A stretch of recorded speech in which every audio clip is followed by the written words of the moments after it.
Hola, muy buenas tardes para todos. Un saludo muy especial desde la Universidad Pedagógica Nacional, de la Maestría en Docencia de la Química. Un placer, profesor Luis Alberto, profesor Sebastián, Germán, muy buenas tardes. Gracias por aceptar nuestra invitación. Estamos aquí con los estudiantes, maestrantes y profesores de la Maestría en Docencia de la Química. Es un placer para nosotros tenerlos como invitados para que nos hablen hoy sobre derechos de autor en el ámbito universitario. Profe Luis Alberto, director del departamento, tienes la palabra para la presentación. Profe Luis Alberto, buenas tardes. Gracias, buenas tardes, de verdad para todos, para todas. Doctor Germán Gutiérrez, director nacional de Derechos de Autor, al doctor Sebastián Sánchez, quien es la persona que nos ha venido acompañando acá en este tema que tiene que ver con los derechos de autor. De verdad, profesora Liliana, un placer nuevamente saludarla y a todos los estudiantes, profesores, administrativos de la universidad y en particular a los estudiantes de la maestría en docencia de la química, que pues en este momento están haciendo a nivel de presencia a nivel nacional y también internacional. Eh, pues bienvenidos a esta charla que tiene que ver con los derechos morales y patrimoniales, las limitaciones, las excepciones en el ámbito educativo y también en lo relacionado con tesis y trabajos de grado, ¿no? Hay una serie de retos y además compromisos que tenemos precisamente en el proceso de formación de investigadores, ¿no? Agradecer nuevamente porque pues la semana pasada tuvimos el 30 de enero, tuvimos un conversatorio panel donde se tocó el tema precisamente de la inteligencia artificial y su impacto en la academia, con la participación del doctor Sebastián Sánchez por parte de la Dirección Nacional de Derechos de Autor. También estuvo el doctor Rodolfo Machado, quien estuvo también y hemos estado con él trabajando desde la pandemia incluso. Allí también estuvo presente la doctora Luisa Mendieta y profesores de la universidad como también de la Universidad de Antioquia. Entonces, este es un tema que nosotros desde el departamento venimos trabajando en lo que está relacionado a la ética y a la integridad científica en investigación, los temas asociados con la bioética, con la ética de la investigación, con la integridad científica, han sido tocados también en algunas charlas.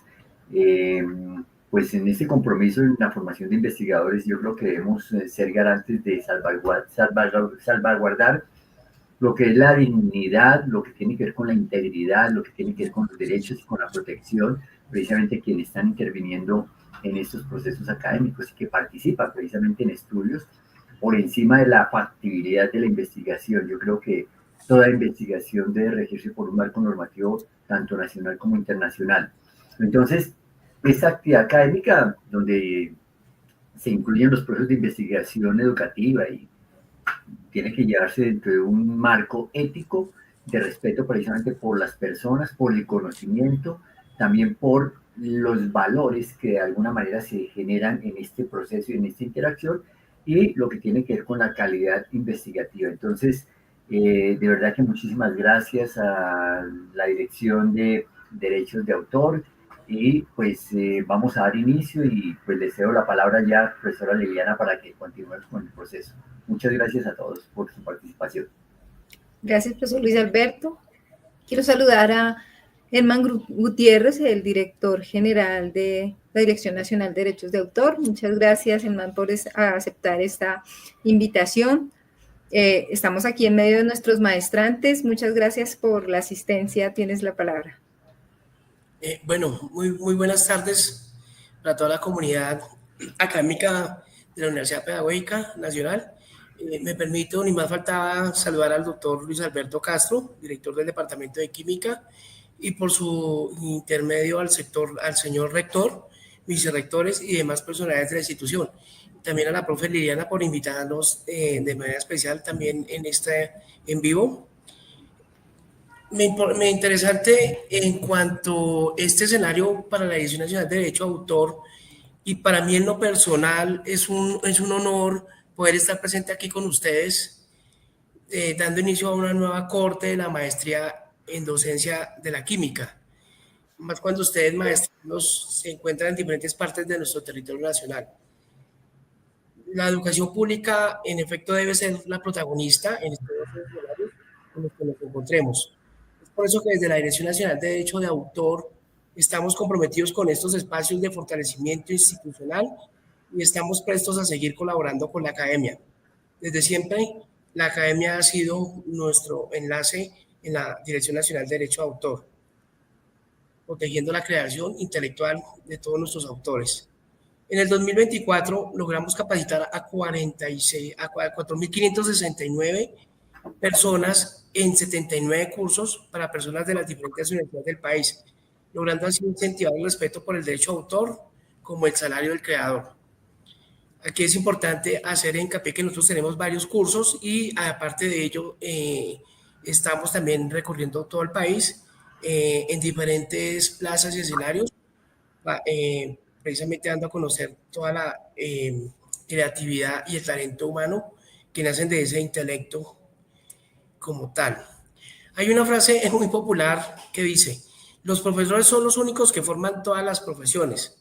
La actividad docente forja país y construye a las próximas generaciones con criterio y objetividad. Dentro de esta formación es importante inculcar una cultura de respeto por el derecho a autor y derechos conexos en nuestro país. Por otra parte, el derecho a autor como derecho fundamental que es inherente al autor potencia otros derechos como el acceso a la cultura y la educación.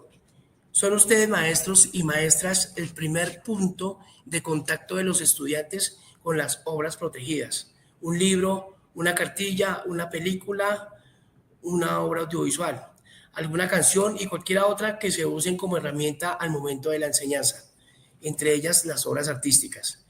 Además del proceso de enseñanza, el derecho de autor será protagonista en dos escenarios más, a saber, primero, cuando ustedes estén elaborando su proyecto de grado, allí se encontrarán con textos por leer y otros por citar. Esto para nutrir de conocimiento sus investigaciones. Segundo, cuando en su ejercicio docente se enfrentan a calificar a un estudiante desde el trabajo que se les presente, pues deberán ser garantes de un proceso investigativo libre de plagio que valore el trabajo intelectual del otro.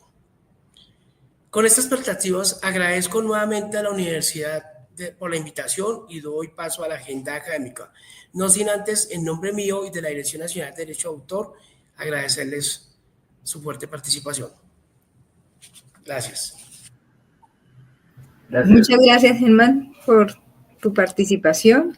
Creo que estas palabras que nos das como maestros nos sirven también para mantener ese respeto por las creaciones de los otros y es un elemento importante de análisis también para nuestros maestros que se encuentran, como lo mencionabas, y como es en realidad el desarrollo de sus proyectos de investigación.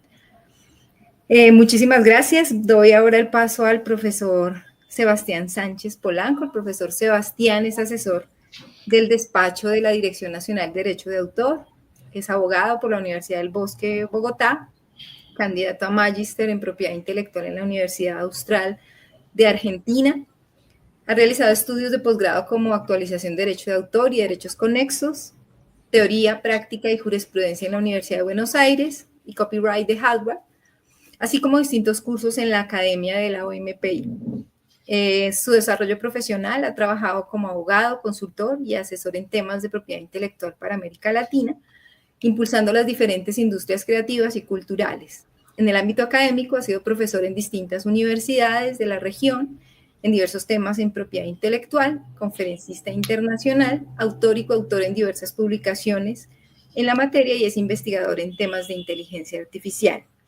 Profesor Sebastián, eres nuestro invitado en nuestra conferencia inaugural de la Maestría en Docencia de la Química para el 2025-1. Te doy la palabra. Muchas gracias por aceptar la invitación y somos todos oídos para este tema que de verdad nos interesa y que estamos muy animados de conocer y también para implementar en muchas de las dinámicas que como maestros tenemos en nuestro trabajo profesional. Profesor Sebastián, bienvenido.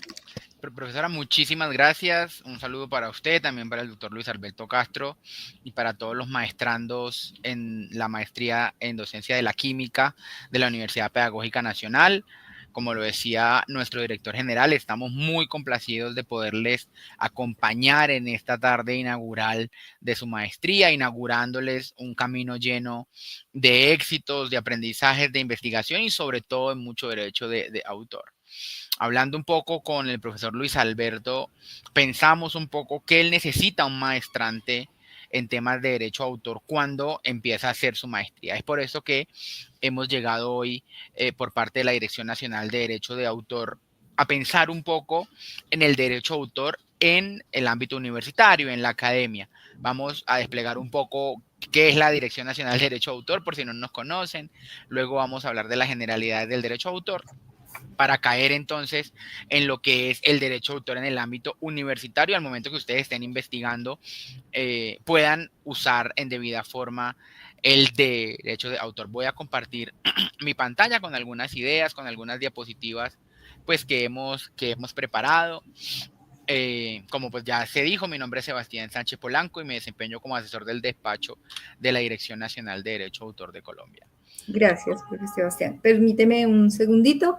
Voy a saludar acá a nuestros participantes a través del canal de YouTube del Departamento de Química. Muchas gracias, profesores, maestrantes que ya se están conectando. Recuerden que a través del chat pueden formular sus preguntas. El profesor Sebastián va a hacer una conferencia de más o menos hora y media, ¿cierto? Y la idea es que vayamos formulando las preguntas a través del chat, de manera que más o menos a las 6:40 podemos irlas transmitiendo y él nos resolverá las dudas acerca de este tema. Profesor Luis Alberto, muchas gracias por sus saludos, por sus palabras. Germán, también muchísimas gracias. Entonces le damos toda la palabra al profesor Sebastián. Muchísimas gracias.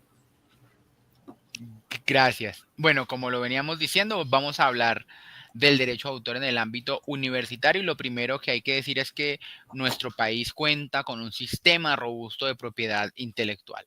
Está por parte de variedades vegetales, el Instituto Colombiano Agropecuario, que habla sobre variedades vegetales, que tiene derechos de obtentor. Luego, por otra parte, está la Superintendencia de Industria y Comercio con su delegatura de propiedad industrial, que habla sobre signos distintivos y nuevas creaciones y allí da derechos de titularidad marcaria o derechos de inventor para una persona que pueda obtener una patente. Por último, pero no menos importante, estamos nosotros, la Dirección Nacional de Derecho a Autor. Nosotros somos una unidad administrativa especial adscrita al Ministerio del Interior, que nos encargamos de proteger la creación, esa creación que se puede ver reflejada en obras artísticas, literarias, científicas, y nuestro punto nodal, nuestro punto de conexión es el autor.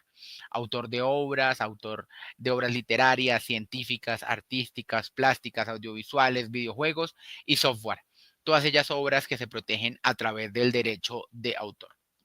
Y a lo largo pues vamos a ir viendo un poco de normativa, pero simplemente para enunciarlo, nosotros tenemos un gran convenio internacional que es el convenio de Berna, que es el que rige a nivel mundial los temas de derecho de autor. Aterrizando un poco más en nuestro continente, tenemos la decisión andina 351, que es una decisión de los 4 países andinos, Colombia, Perú, Ecuador y Bolivia. Y luego tenemos, que es el régimen común de derecho de autor para estos 4 países, tenemos la ley 23 de 1982, la ley 44 del 93 y la ley 1915 del 2018, que es la más reciente, la más nueva, por mencionar algunas. Luego pues hay algunos decretos, algunos conceptos, algunas sentencias que se han ido esbozando a lo largo de la historia, pero ese es como nuestro punto de partida. Nosotros somos una unidad administrativa especial adscrita al Ministerio del Interior, que se encarga de proteger la creatividad de los colombianos. Cuando nosotros estamos hablando de derecho de autor, y ya ustedes van a ir viendo algunas citas que van a ver dentro de la presentación, pues podemos ver que la decisión andina nos trae definiciones. Ustedes son todos científicos, expertos, profesores, ¿no? Futuramente maestrantes en química, pero pues a nosotros los abogados nos gustan las citas, las normas, las leyes, así que voy a tratar de hacerlo un poco menos legal para que sea más amigable para ustedes. El artículo 4 de la decisión andina nos da el objeto de protección del derecho de autor, que es nuestro motor en la Dirección Nacional de Derecho de Autor.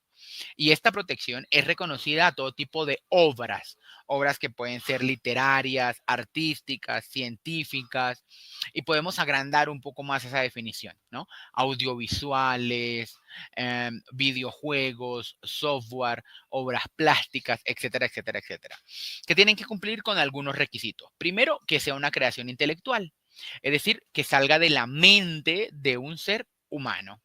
Luego, que sea una creación original. ¿Qué quiere decir que sea una creación original? Pues que no sea una copia, que no sea un plagio de otra ya persistente. Eso lo vamos a ver un poco más adelante, pero este requisito de originalidad es fundamental para que la obra pueda ser protegida por derecho de autor. Y esa obra, que es una creación intelectual, que es una creación original, es decir, que es una creación que sale en un primer momento de la mente humana, pues debe ser susceptible de ser divulgada o reproducida. ¿Qué quiere decir esto? Que yo le puedo sacar copias a la obra, bien sea analógicas o digitales, y las puedo divulgar para su comercialización, venta, alquiler, etcétera, etcétera, etcétera. Y esa divulgación se puede hacer por cualquier medio conocido o por conocerse. Digamos que esos son los requisitos para que la obra pueda ser considerada obra dentro del mundo del derecho de autor. De la originalidad veníamos hablando hace unos pocos segundos, que tiene que salir de la mente humana. Esa originalidad lo que representa no es que yo agarre una obra y la copie y diga que es mía. Pues eso no es original, eso es un trabajo de copia. La originalidad representa entonces que yo, ser humano, pensé, me inspiré en algunas cuestiones, tengo una meta a la cual llegar. Vamos a poner un ejemplo. El profesor Luis Alberto y la profesora Liliana les van a poner pues su tesis de maestría, en la cual ustedes van a tener que investigar, y pues esa obra es original. Ustedes van a tener que tener un problema de investigación, van a tener que hacer un estado del arte, van a tener que plantearse algunas preguntas, algunos objetivos, y pues eso va a salir de su originalidad, de su pensamiento, de su experiencia, de cómo ustedes quieren desarrollar esa pregunta de investigación y cómo quieren desarrollar esa hipótesis. Es muy importante aclarar que el derecho de autor no protege ideas. Nosotros podemos tener, bueno, ustedes mucho más que yo van a tener ideas más científicas, ¿m? Sobre cómo desarrollar alguna investigación en química, por ejemplo, de algunos materiales, etcétera, etcétera, etcétera. Pero esas ideas no se protegen a la luz del derecho de autor. Nosotros lo que protegemos a través del derecho de autor y los derechos conexos es la materialización de esas ideas, es la obra como tal. Entonces protegemos el libro, protegemos la canción, protegemos la música, protegemos la fotografía, protegemos el software, protegemos el videojuego, la película, el grabado, el estampado, la obra arquitectónica, etcétera, etcétera, etcétera. Eso es lo que se protege, porque quizás muchas personas en el pasado tuvieron una misma idea: construir un arminículo en el cual alguien se pueda sentar para descansar apoyando pies y manos. Pero solamente una la llevó adelante y así creó entonces la silla. O alguien pudo haber tenido en el pasado alguna idea de escribir una telenovela de amor con algunos personajes, etcétera, etcétera, etcétera. Y a muchas personas se les ha podido ocurrir escribir una novela de amor, pero no se protege la idea, es decir, no vamos a limitar el uso de la idea de que escribir una novela de amor. No, lo que vamos a proteger es cómo yo materializo a través de mi intelecto y de mi originalidad pues esa novela de amor, cómo la escribo, con algún estilo, con algunos personajes, con algún argumento, etcétera, etcétera, etcétera. Lo mismo para sus investigaciones, muy seguramente todas muy buenas, en química.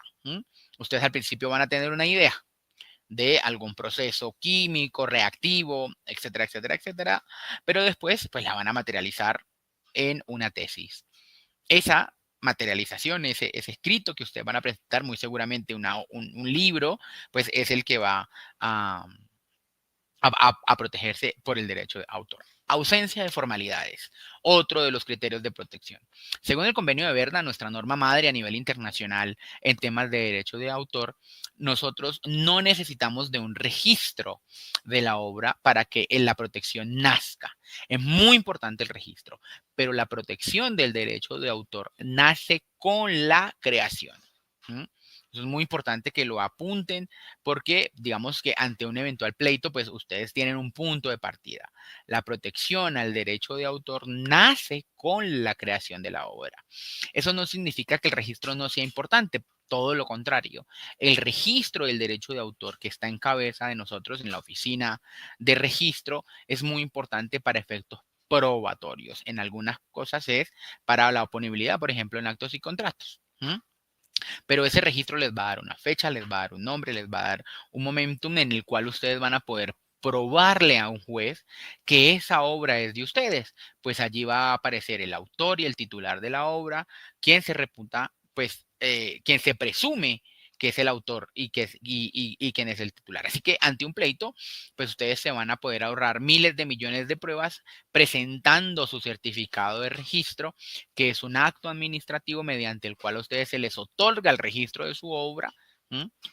Y dice, miren, esta obra está registrada ante la Dirección Nacional de Derecho de Autor de Colombia y es de tal persona. ¿Mm?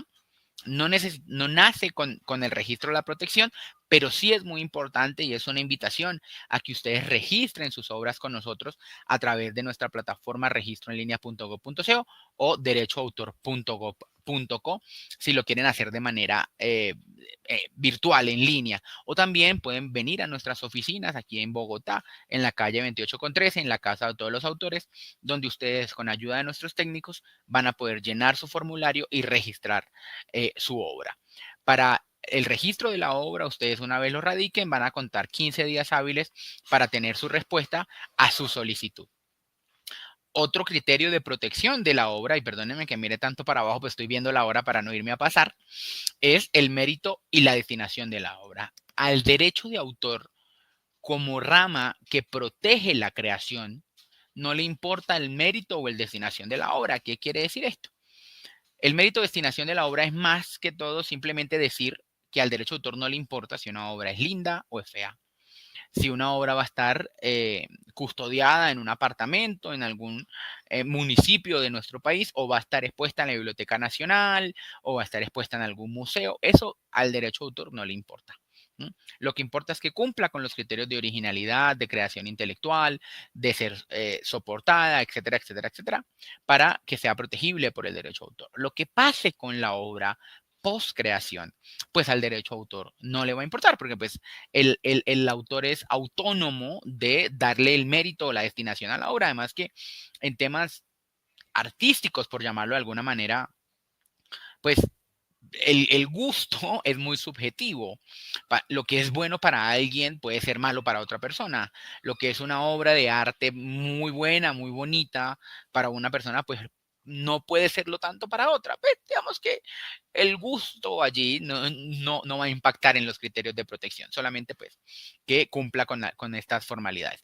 Y la obra, como ya les había adelantado, pues tiene que ser susceptible de divulgarse en algún soporte que puede ser material, analógico o material digital.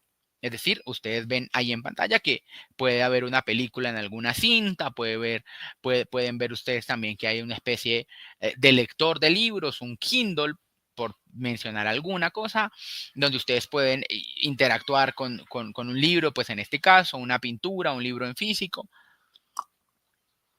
Tiene que tener esa capacidad de poder ser fijada en un soporte material. Así que con este panorama ya ustedes van entrando al mundo del derecho de autor y pensando entonces, tanto para ustedes como para sus estudiantes, cuáles son esos criterios de protección y cuáles son los méritos de destinación que tiene la obra.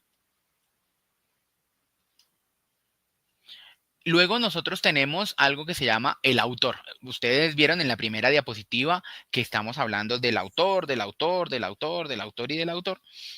Pero pues no hemos dicho quién es el autor de una obra. Y para poder hablar de autor, pues hay que definir quién es el autor de la obra. Ustedes abajo ven la cita del artículo 3º de la edición andina 351 del 93.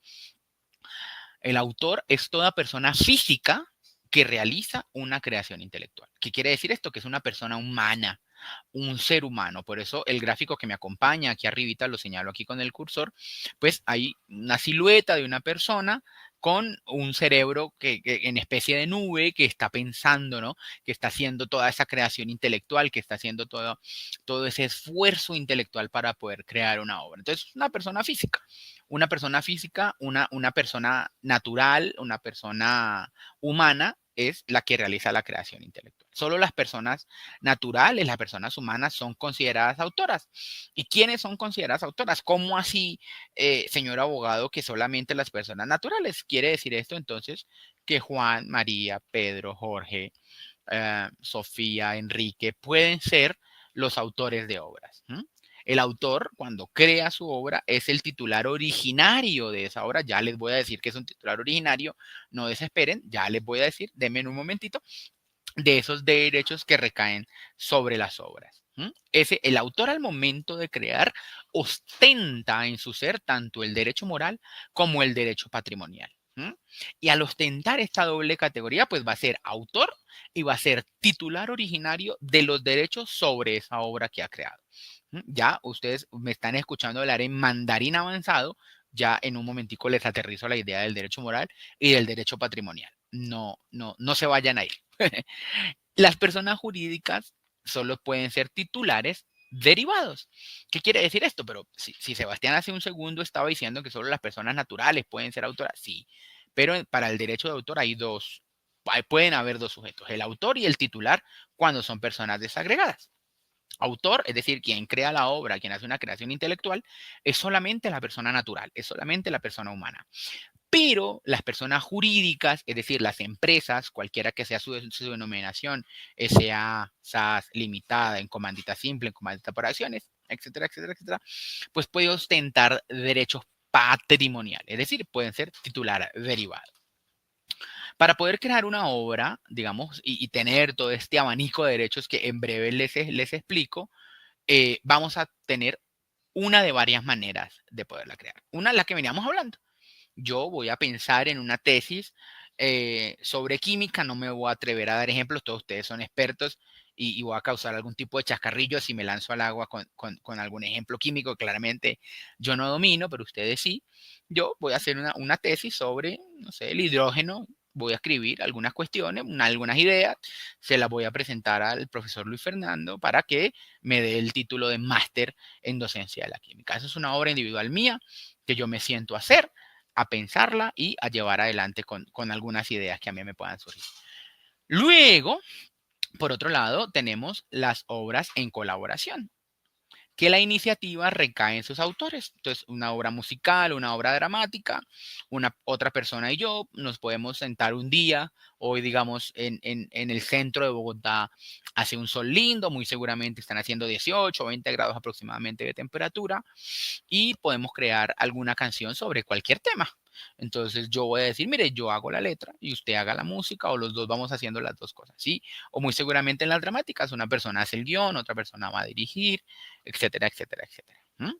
En la obra colectiva, digamos que ahí, perdón, en la obra en colaboración la creación se funde en una sola. En la obra colectiva es una iniciativa y colaboración de una persona física o jurídica, un software, una compilación. Quizás ustedes han visto en las tapas de los libros que dice coordinador o director de. Pues es más de una persona quien está creando un aporte para esa obra y así poderla llevar. Entonces tenemos la obra individual, que era la que les venía explicando, obra en colaboración u obra colectiva como formas de crear obras. Eso en el derecho se llama la coautoría. Puede haber un autor individual, que es una autoría individual, o la coautoría, que es la unión de dos o más personas para poder llevar una obra adelante, que puede ser una obra en colaboración o una obra colectiva. Todos estos conceptos, todas estas ideas, ustedes las van a poder encontrar también en nuestra página web un poco más desarrolladas, derechoautor.gov.co, o en los cursos que el director general al principio mencionaba. También en nuestra página web pueden encontrar todos los cursos sobre derecho de autor. Y al fin, pues llegamos entonces al momento de que he venido anunciando un montón sobre derechos morales y derechos patrimoniales. El derecho de autor al autor le otorga dos tipos de derechos. Uno es el derecho moral y el otro es el derecho patrimonial. Vamos a explicar uno a uno con el mayor de los gustos. El derecho moral es el que regula la relación del autor con la obra. ¿Cómo se vincula el autor con esa obra que está creando? ¿Cómo siente el autor a esa obra que está creando? A mí me gusta usar un ejemplo muy bonito y es que el autor ve a la obra como un hijo, porque pues la concibe de alguna manera en su cerebro, la redacta, la escribe, la piensa, la imagina, la mejora. Eso es, digamos que la hace nacer, la hace crecer y ve toda la vida de la obra pasar por encima suyo. Así que esa relación está protegida por los derechos morales y estos derechos morales no tienen algún tipo de contenido económico y en el derecho decimos que son los derechos intransferibles, inembargables, irrenunciables. Es decir, yo no puedo hacer un contrato en el que diga le voy a transferir a una persona todo parte de mi derecho moral. Ante algún eventual proceso de embargo, pues estos derechos morales no me los pueden embargar y yo no puedo renunciar a ellos. Yo no puedo renunciar a ser el autor de mi tesis de maestría, por ejemplo. O yo no puedo renunciar a ser el autor de una obra musical, si es que así lo fuera. Y aquí es muy importante mencionar el artículo primero de la ley 1915 del 2018 que introduce un parágrafo a la ley 23 que dice lo siguiente. Aquel que aparezca en la tapa de la obra se presumirá autor de la obra. Así que si yo agarro un libro, cualquiera que sea, y veo entonces que ahí dice Juan Cruz, pues será Juan Cruz entonces quien se presuma autor de la misma. Y estos derechos morales no tienen limitación en el tiempo. Son para siempre. Ustedes van a ver que Shakespeare va a ser el autor de sus obras siempre, lo mismo que Gabriel García Márquez, etcétera, etcétera, etcétera. Y luego, por otro lado, pero no menos importante, tenemos los derechos patrimoniales. Y estos, aquí es donde nos fundamos, nosotros aquí en la oficina tenemos una frase y es que el derecho de autor es el salario del creador. ¿Qué significa esto? Que los derechos patrimoniales regulan las distintas formas de explotación de la obra. Es decir, aquí está el contenido económico, cómo el autor le saca provecho y fruto a su creación intelectual. Y estos derechos le quitamos lo in y son transferibles, embargables, renunciables. Transferibles, ¿qué quiere decir esto? Yo transfiero mis derechos a través de un contrato que puede ser una licencia o una cesión a un tercero. Yo principalmente soy el autor de mis obras, yo soy el titular del derecho patrimonial. Yo soy el titular original. Si yo le transfiero mediante una cesión o una licencia a un tercero, pues ese tercero va a ser el titular derivado del derecho patrimonial. Son embargables ante un eventual momento litigioso donde se pueda reputar un embargo, pues estos derechos se pueden embargar y también son renunciables. Yo renuncio a mi derecho tal o a mi derecho X para hacer cualquier cosa y tienen limitación temporal que en un momento se las voy a explicar. Estos derechos morales son los que ustedes ven en pantalla. Paternidad, integridad, modificación, inunitud y retracto. Los voy a explicar rápidamente uno a uno para que ustedes tengan una idea de cuál es cada uno, ¿verdad? Así pues ya ustedes se pueden hacer como una idea. El primero es el derecho de paternidad o vinculación. Es ese derecho que le da el poder al autor de ser el padre de su obra. Sí, yo, Sebastián, soy el autor de tal cosa, de poner mi nombre y que se me identifique y reconozca como autor de la obra. El de integridad es que nadie puede mutilar todo parte de mi obra. La obra es íntegra, tal como yo la creé. Y el único que tiene derecho a modificarla soy yo, como autor de esa obra. Yo tengo el derecho, no es que alguien va a venir a cambiarle los nombres a mi personaje así porque sí, sino que pues ese es un derecho moral que yo ostento. El derecho de ineditud. Ustedes muy seguramente han escuchado hablar de la edición. Los autores tienen el derecho a que sus obras permanezcan en su dominio privado, a que sean inéditas. ¿Qué quiere decir? Yo escribí un poema, un soneto, alguna canción, me parece que no me quedó tan buena, bueno, la guardo en un cajón y ya está. Es inédita, no quiero que el público en general la conozca. Y luego tengo el derecho de retracto. El derecho de retracto es que yo decidí en algún momento, bueno, publicar mi poema, publicar mi libro, publicar mi canción, y luego entonces me arrepentí y le digo al mundo, mire, yo ya no quiero que esa obra esté más en circulación. Entonces la saco de circulación pública la vuelvo a que sea de mi dominio privado. Pero para ejercer este derecho, el autor titular tendrá que indemnizar por daños y perjuicios los posibles daños y posibles perjuicios que haya podido causar por este retracto. Esos son los derechos morales. Luego tenemos los derechos patrimoniales. Estos derechos patrimoniales son reproducción, distribución, transformación, comunicación pública y puesta a disposición. El de reproducción es simplemente sacarle copias a la obra. Una obra es susceptible de poderla distribuir, yo le puedo sacar copias. Mucho tiempo atrás, en algunas canciones, digamos que los cantantes decían tantas copias obligado, ¿sí? Por poner algún ejemplo a estas horas del lunes.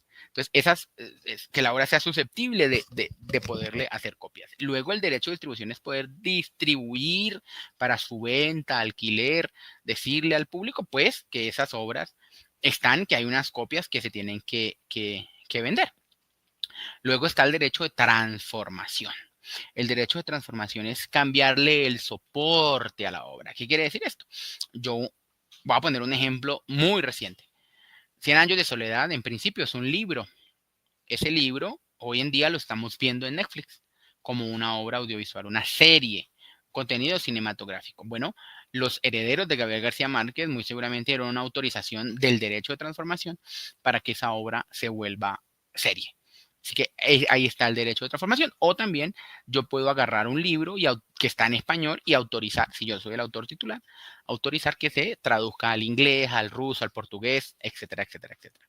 Luego la comunicación pública y la puesta a disposición en línea, pues es comunicarle al público o poner en algún medio masivo con alguna reunión de gente que no conozca la obra, decirle, mire, esta obra está allí, o si no, pues en internet poder disponer de una publicación de la obra. Y estos derechos pues tienen carácter económico, es decir, que para usarse, por ello es que ustedes han escuchado de decir que hay que pagar la regalía para poder pagar ese derecho de autor. Estos derechos son de contenido económico. Y estos derechos patrimoniales tienen un término de protección. Para las personas naturales que son autores, los derechos patrimoniales duran la vida del autor más 80 años. Y esos 80 años se cuentan a partir del 1 de enero del año siguiente a la muerte del autor. Entonces, se protege en Colombia por el término de la vida del autor más 80 años. Es decir, que si un autor, no queremos que pase, muere hoy, se va a contar a partir del 1 de enero del 2026 el término de protección de los 80 años. ¿Y para qué sirven esos 80 años? Pues para que sus herederos puedan gozar de los frutos que da la creación intelectual. Muy seguramente alguien legítimamente se puede preguntar, ¿y qué pasa después de esos 80 años? Muy buena pregunta. Las obras, cuando pasan el término de protección, caen al dominio público. Ese dominio público, pues ya digamos que es una bolsa en la cual las personas pueden usar las obras sin pedir autorización ni tener algún tipo de regalía. Y luego el término de protección para personas jurídicas, recordando entonces que no serán autores, porque solo son autores las personas naturales, sino que son titulares de derecho patrimonial cuando opere algún tipo de transferencia, de cesión o de licencia. Y se cuenta que será de 70 años contados a partir de la fecha de publicación de la obra. Así que la obra estará protegida por 70 años a partir de la fecha de su publicación. Y luego pues ya vamos entrando un poco más en materia y ya voy bien de tiempo para poder realizar sus preguntas. Yo lastimosamente no les estoy viendo porque estoy compartiendo pantalla, pero cuando termine con muchísimo gusto les bajaré la presentación para poder interactuar un poco más. Vinimos entonces a una maestría en docencia de la química en la Universidad Pedagógica Nacional para investigar. ¿No? Para investigar y el principal protagonista, muy seguramente si estuviéramos en un salón abierto, les pudiera yo preguntar, ¿quién es el protagonista de una investigación? Y algunos levantarán la mano, los libros, las ideas, las hipótesis, las tesis, los estados del arte, los objetivos especiales, los objetivos específicos, todas respuestas muy válidas. Pero uno de los principales protagonistas de las investigaciones en las instituciones educativas es el derecho de autor. ¿Y por qué es el derecho de autor? Porque es que la investigación que ustedes van a hacer muy seguramente va a ser una obra literaria. Se va a llamar monografía o se va a llamar tesis. Y esa tesis es de la persona que la realizó. Es decir, el estudiante, el alumno, quien realiza esa investigación, pues es el autor de esa obra literaria. ¿Y por qué es el autor de esa obra literaria el alumno, el estudiante? Muy fácil, porque es la persona que con su intelecto y su originalidad le imprimió todo su ingenio, toda su inteligencia en la creación de esa obra. Repetimos, el autor de una monografía o de una tesis es el alumno, es el estudiante, porque hagamos la ecuación, si quiere, matemática, por llamarla de alguna manera, y es la creación intelectual del alumno más su originalidad es igual a la obra.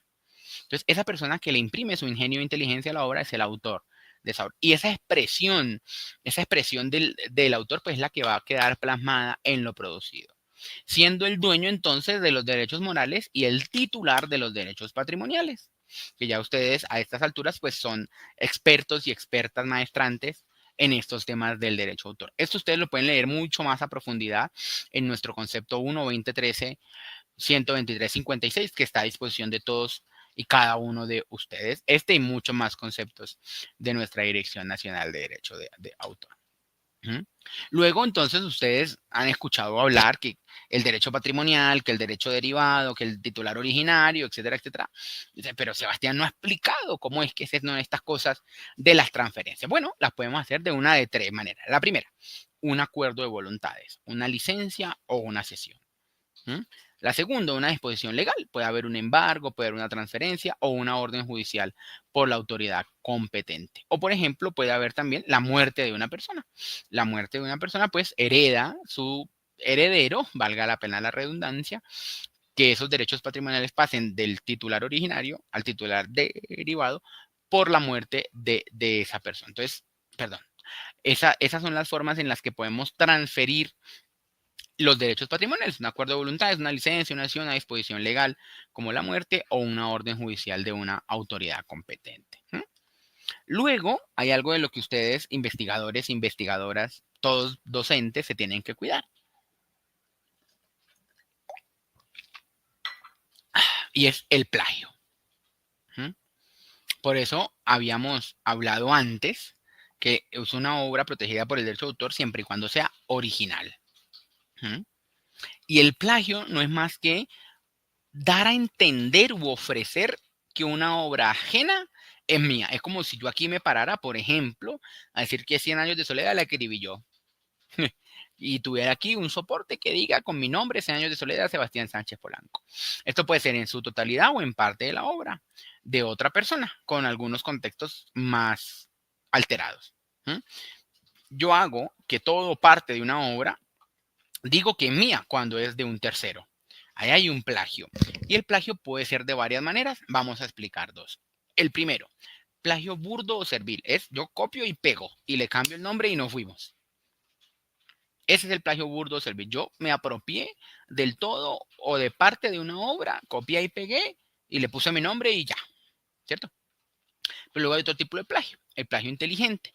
Y es que se realiza una apropiación de una obra total o parcialmente disimulándola. Yo agarrar este párrafo que dice hace una tarde soleada en Bogotá y voy a poner soleada Bogotá en la tarde. Sí, pues digamos que es lo mismo, pero yo le parafraseé, le pude cambiar algunas palabras para tratar de disimular la apropiación indebida del contenido intelectual de un tercero. Entonces, plagio burdo, copiar y pegar. El plagio inteligente cuando yo parafraseo. Ustedes muy seguramente todos me están levantando la mano y me están diciendo, y la cita, pero es que si yo cito ya, en un momento vamos a ir a la cita. Esto ustedes lo pueden profundizar en el glosario de la OMPI, en la voz 188 sobre plagio. Luego nosotros, dentro del capítulo del derecho de autor que ustedes han escuchado, pues que es el salario del creador, que protegemos la creación, etcétera, etcétera, etcétera, Colombia tiene una batería amplia de limitaciones y excepciones a ese derecho de autor que a ustedes como investigadores, estudiantes de una maestría, pues les va a servir. Esta batería de limitaciones y excepciones la encuentran en la decisión andina, en la ley 23 y en la ley 1915. Vamos entonces a expresar algunas para que ustedes tengan alguna idea y se ubiquen temporalmente y en la ley qué pueden hacer en el marco de su maestría. La reproducción por medios reprográficos para la enseñanza o para la realización de exámenes por instituciones de todos los niveles educativos. Entonces tenemos artículos lícitamente publicados en periódicos, colecciones periódicas, breves extractos de obras lícitamente publicadas. Yo puedo reproducirlas para la enseñanza o para la realización de exámenes en instituciones educativas. En todos los niveles. ¿Qué quiere decir esto? Pues que es solamente para esto y para nada más. ¿Por qué? Porque las limitaciones o excepciones son de interpretación restrictiva. Yo puedo hacer solo lo que la norma me dice. Y aquí la norma es muy clara en decir que es para la enseñanza o para la realización de exámenes.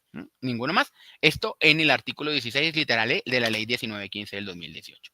Luego tenemos unas limitaciones y excepciones para fines académicos y de enseñanza. Primero, las conferencias o lecciones dictadas en un establecimiento de enseñanza en nivel superior, secundaria o primaria. ¿Qué puedo hacer? Pues yo puedo tomar notas, puedo tomar notas, puedo tomar algunos apuntes, pues eso está prohibido.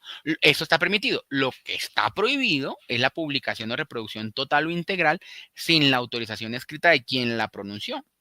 Puedo agarrar y coger una videograbadora y poner a grabar al profesor y luego subirla a YouTube. Sí, eso está, digamos que prohibido por la ley, pero sí puedo tomar algunos apuntes, también algunas fotografías para poder estudiar, ¿verdad? Es permitido utilizar obras literarias o artísticas o parte de ella destinados siempre a la enseñanza. Miren que la ley protege mucho lo que es la enseñanza dentro de los límites justificados con el fin propuesto para fines escolares y universitarios y la obligación de mencionar siempre el nombre del autor y el título de la obra utilizada. Tuviéramos entonces en un salón abierto, yo les preguntaría, ¿y por qué es obligatorio mencionar el nombre del autor y el título? Y ya ustedes, todos me levantarían la mano a decir, por el derecho moral de paternidad. Por más que exista una limitación y excepción al derecho de autor, pues siempre va a existir la obligación de mencionar el nombre del autor y el título de la obra que estamos utilizando, porque recuerden que los derechos morales son irrenunciables, irreemplazables, imprescriptibles y todo. Entonces yo tengo la obligación de decir esto es de tal persona, ¿vale? Y no me puedo borrar ese requisito. Y luego tenemos el tan esperado derecho de cita, artículo 22 de la decisión andina 351 del 93. ¿Qué quiere decir el derecho de cita? Está permitido citar la obra de otras personas siempre que se indique la fuente y el nombre del autor, a condición de que tales citas se hagan conforme a los usos honrados, medida justificada, etcétera, etcétera, etcétera.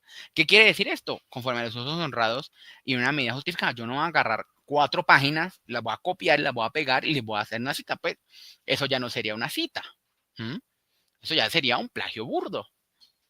Una cita es un pequeño extracto de otra publicación que me va a servir para poder soportar alguna idea, alguna hipótesis, o por qué no, para poder debatir en el mismo texto con alguna posición contraria, con alguna posición encontrada que se tenga dentro de la misma investigación. Esto tiene que ser una obra publicada, se tiene que hacer mención a la obra y al autor, se debe hacer conforme al fin perseguido, que es ilustrar, aclarar, referir, lo que decíamos ahora, y su extensión no debe dar lugar a una reproducción simulada. Es decir, yo no puedo agarrar las 4 páginas, copiarlas en mi texto y decir, no, es que esto es una cita, pues es que todo me sirve. No, tiene que ser algo para ilustrar, aclarar, referir, etcétera, etcétera, etcétera.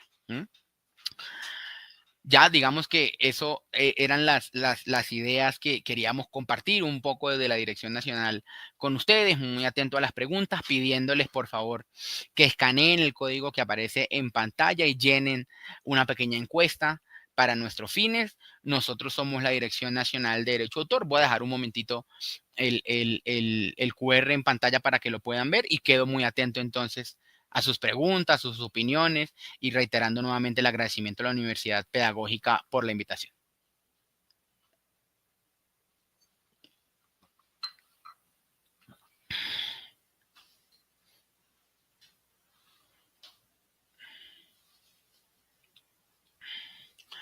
No sé, profesora Liliana, si estás por ahí.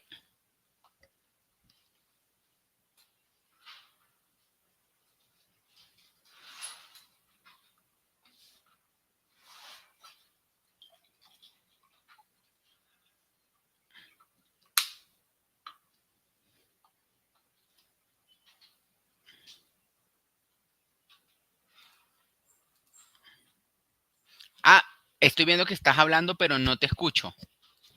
Ok, gracias. Ahí está. Sí, profe. Profesor Sebastián, sí, voy a compartirte aquí en pantalla algunas de las preguntas que nos han formulado los asistentes. Aquí tengo una de el profe Alec G, que dice, si una tesis o trabajo de grado es creada por dos o más autores, no se ceden los derechos patrimoniales. Yo como coautor de la obra, ¿puedo pedir copia a la UPN, o sea, la Universidad Pedagógica Nacional? Gracias por la pregunta. Bueno, en el momento que haya coautoría, dependiendo del tipo de coautoría, pues todos van a ser titulares o le van a dar una autorización. O sea, si es una obra como la primera que hablamos, pues todos van a ser titulares, ¿sí? Y si no, pues hay un director al cual uno en principio le da una autorización o una sesión de esos derechos. ¿Qué pasa con la copia a la Universidad Pedagógica? Hay que leer las políticas de propiedad intelectual de la Universidad Pedagógica en tanto los términos y condiciones de publicación de la tesis y cómo se pueden acceder a ellas cuando están en los anaqueles.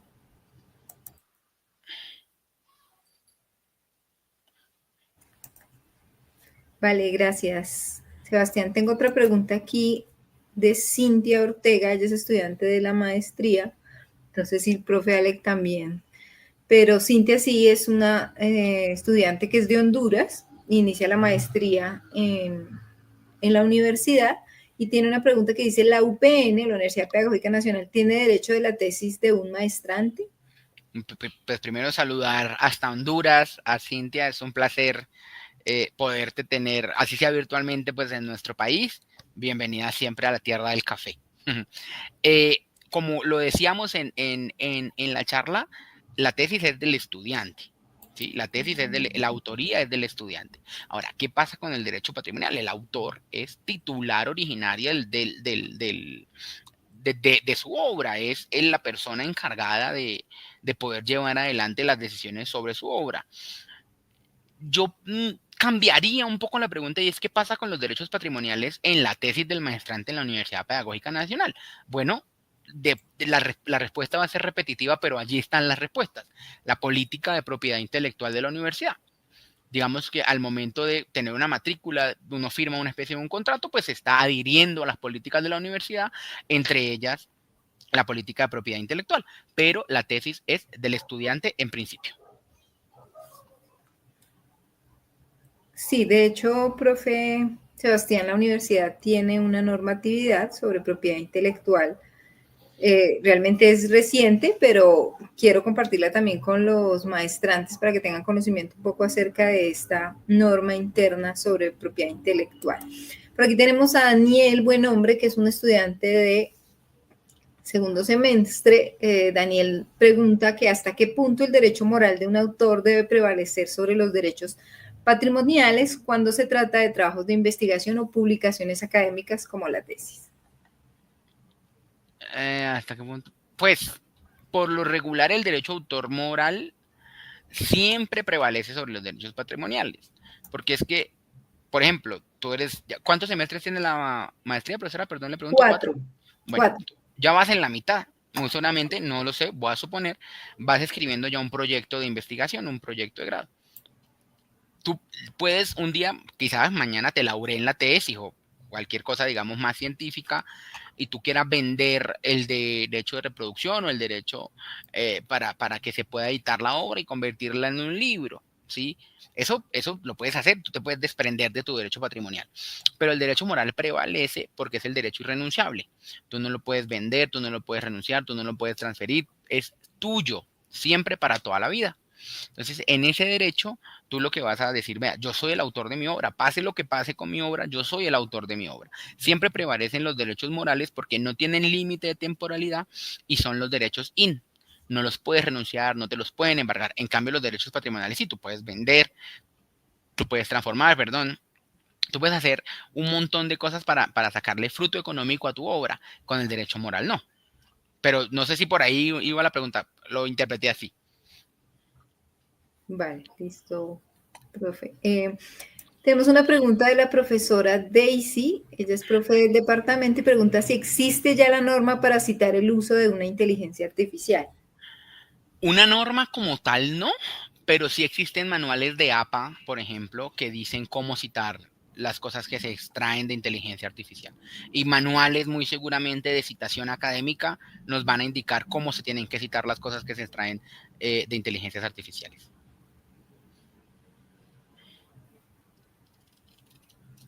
Gracias.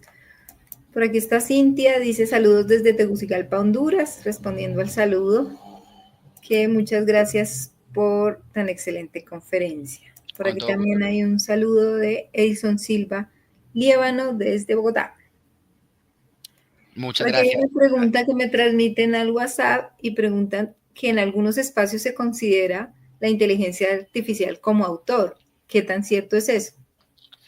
Bueno, el profesor Luis Alberto muy seguramente va a estar muy contento con esta pregunta. Yo simplemente les voy a pedir, por favor, que escaneen el QR mientras estamos aquí dialogando para que puedan llenar la evaluación de la capacitación. La Dirección Nacional de Derecho de Autor de Colombia tiene varios pronunciamientos y algunas resoluciones en temas de inteligencia artificial. Y la respuesta para nosotros es, digamos, muy sencilla. Lo que hay que decir de inteligencia artificial es que la norma, como lo vimos en la conferencia, dice que el autor es la persona humana. El autor es la persona física. Luego, entonces, una inteligencia artificial no puede ser autora. Nuestra ley autoral, la decisión andina 351 y la ley 23, dicen que el autor es toda persona humana, toda persona física, como lo vimos en la definición. Además que el derecho de autor da derechos después de la muerte. Y pues una inteligencia artificial pues no se puede. Nunca va a morir. Exactamente. Yo iba a decir, no se puede fallecer, pero no se desactualizará, pero no fallece.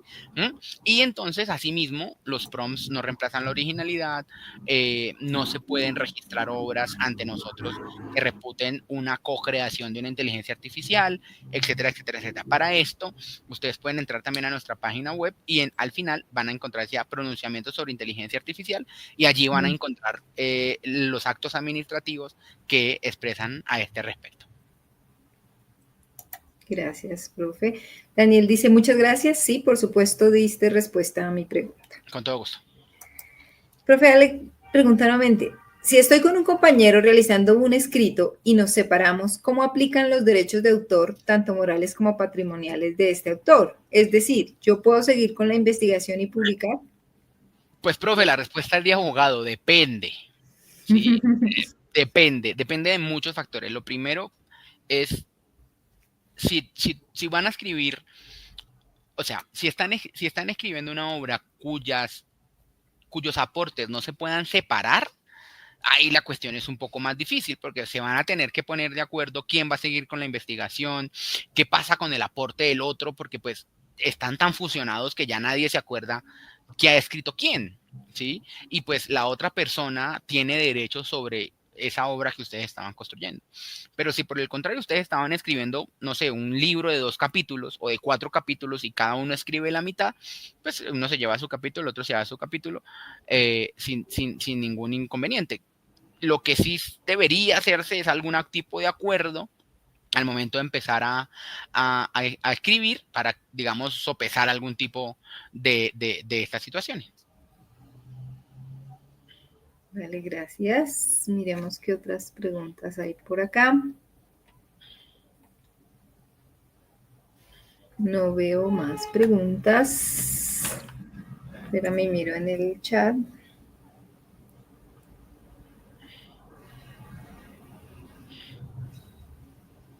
No tengo más preguntas por acá. Bueno, aquí hay una, pero no es acá en el WhatsApp. Preguntan que por cuánto tiempo pueden explotar una persona jurídica una obra que tiene derechos morales y patrimoniales cedidos. Gracias. Bueno, también depende, pero solamente aclarar que las personas jurídicas no tienen derecho moral. El derecho moral es del autor humano, ¿sí? Las pueden explotar de una de varias. Primero, lo que haya dicho el contrato de cesión. Si hicieron un contrato de cesión por 5 años, pues será por 5 años. Si hicieron un término de una cláusula que dice por el término de protección, pues será por el término de protección. O si la empresa es la titular, pues como lo vimos, son 70 años a partir de su primera publicación. Ok. Por aquí hay una pregunta que dice, ¿cómo tienen desde derechos de autor vistas aplicaciones como Turnitin, como aplicaciones antiplagio? ¿Cómo se catalogan el uso de estas herramientas? Pues digamos que nosotros como autoridad competente no emitimos ningún concepto sobre cualquier otra herramienta que les ayude a los profesores a poder llevar adelante. Mal estaríamos nosotros en decir una herramienta es buena o la otra es mala. Son herramientas que ayudan a los profesores con temas de plagio. Vale, no sé, profes, si hay más preguntas. Aquí no tengo más preguntas. Yo tendría la pregunta de si ya llenaron el cuestionario del QR.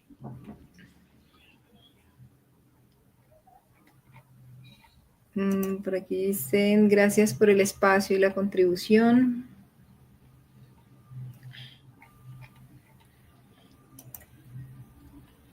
Y por aquí tengo, creo que una última pregunta. Dice, una consulta que se hace desde el doctorado interinstitucional en educación, que es el DIE, es el doctorado que tiene la Universidad Pedagógica. Si es una compilación de varios artículos creado por varios autores, ¿el compilador tiene algún derecho de autor? Sí, tiene derecho de compilador. Digamos que dentro de las obras literarias existe la figura del compilador. Y ese compilador tiene derecho y dentro del registro está la figura del compilador. Okay. Por aquí se motivaron otros profes. El profesor Dairo de Jesús Estrada dice, buenas tardes, ¿tiene algún costo monetario la inscripción de una tesis de grado? No, nuestros servicios son totalmente gratuitos. Los registros ante la Dirección Nacional de Derecho de Autor son a costo cero. Profe Sebastián, ¿qué diferencia hay entre un registro y una patente? Que nos puedas ilustrar un poco acá a los que trabajan en estos escenarios. Claro que sí.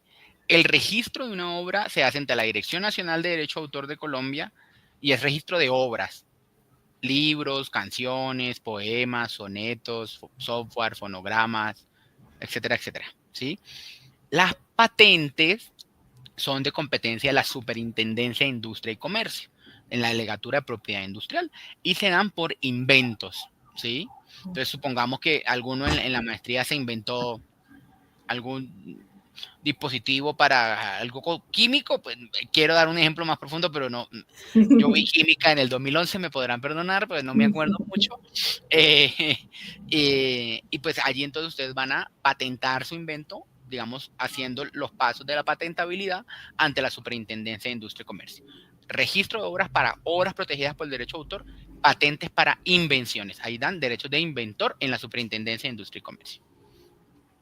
Ok, muchas gracias. No tengo por aquí más preguntas, profesor Sebastián. Ya he compartido también con los asistentes el formato del listado de asistencia que también nos compartiste a través del código, que creo que para efectos de nuestra presentación, de la conferencia del profesor, sería interesante que pudiéramos llenar los dos para sistematizar un poco esa participación. Yo creo también, profe Sebastián, que podremos transmitirte a través de correo si salen más preguntas en este proceso. Y también nos comentaban que hay otras capacitaciones disponibles para sobre el tema de derechos de autor, entonces también nos contactaremos contigo para ese proceso. Quiero llamar nuevamente, no sé si está por ahí, Germán. Alce. Sí. Ahí está, director. Sí, el profe Luis no lo tengo por acá. Parece que no. Dame un segundito, si me perdonas un segundito, le aviso. Vale. Mientras tanto, invito a nuestros maestrantes para que participen luego de nuestra conferencia inaugural en el recorrido por la plataforma virtual. Recuerden que mañana iniciamos nuestros seminarios, los estudiantes de primero y segundo semestre, con los seminarios dispuestos para conceptos químicos, de investigación 1 y ciencias ambientales. Entonces es importante que puedan participar de la capacitación ahorita después de la conferencia a las 7 de la noche. Germán, Buenas noches. Buenas noches. Muy interesante la actividad académica que se realizó. Gracias por participar también en esto, profesora Liliana y Sebastián, muchas gracias también ahí por el fuerte apoyo que le ha dado ahí a nuestros maestrandos. Gracias, director. Profe Luis Alberto, también te conectas para despedir también a nuestros invitados, agradecer a Sebastián, a Germán por esa conferencia. Claro que sí, ¿no? Pues indudablemente estos son espacios de formación. Creo que cada vez aprendemos más y más en estos temas que son tan sensibles en la academia. De verdad que eh, toda la colaboración que pues desde la universidad para la dirección también ustedes dispongan, pues estaremos muy atentos como también las que nos ha ofrecido, ¿no? Hay una opción, charlaba con Sebastián en poder visitarlos y poder de pronto también hacer algún tipo de talleres con nuestros estudiantes, tanto de doctorado como de maestría, como de las licenciaturas, de las diferentes licenciaturas. Entonces, de verdad que muchísimas gracias. Son temas como lo hemos venido tratando ya de tiempo atrás que necesitamos cada vez tener más firmeza y más conocimiento. Entonces, muchísimas gracias de verdad desde la Universidad Pedagógica, desde la Facultad de Ciencia y Tecnología y desde el departamento por la participación y por estar acompañándonos en esta charla inaugural. Muchas gracias. Muchísimas gracias a ustedes. Gracias, profesor Luis Alberto. Feliz noche también para todos nuestros asistentes a través del canal de YouTube. Profesor Sebastián, de verdad, muchas gracias y una feliz noche para todos. Con todo gusto. Muchas gracias por todo. Hasta luego. Gracias, Sebastián, gracias. Hasta luego. Chao. Bueno, que estén bien. Chao. Gracias. Con mucho gusto.